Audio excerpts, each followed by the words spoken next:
Hello friends, આજે આપણે રોકાણ વધઘટ ભંડોળની હિસાબી અસર કેવી રીતે થશે તે જોશું. તેમાં પહેલું છે કે જ્યારે રોકાણ વધઘટ ભંડોળ હવાલામાં ના આપેલું હોય અને પાકા સરવાયામાં આપેલું હોય. દાખલા તરીકે અહીં રોકાણ વધઘટ ભંડોળ આપેલું છે 10,000 અને રોકાણ આપેલા છે 50,000.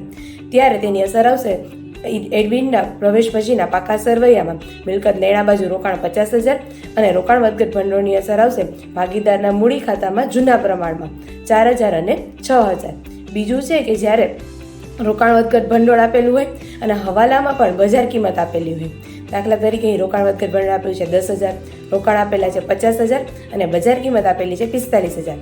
ત્યારે તેની પહેલી અસર આવશે પાકા સરવૈયામાં મિલકત લેણા બાજુ રોકાણ 50,000 માઇનસ 5,000 માટે બાકી મળશે 45,000 અને રોકાણ વધઘટ ભંડોળમાંથી 5,000ની બીજી અસર આવશે ભાગીદારના મૂડી ખાતામાં જમા બાજુ જૂના પ્રમાણમાં 2,000 અને 3,000.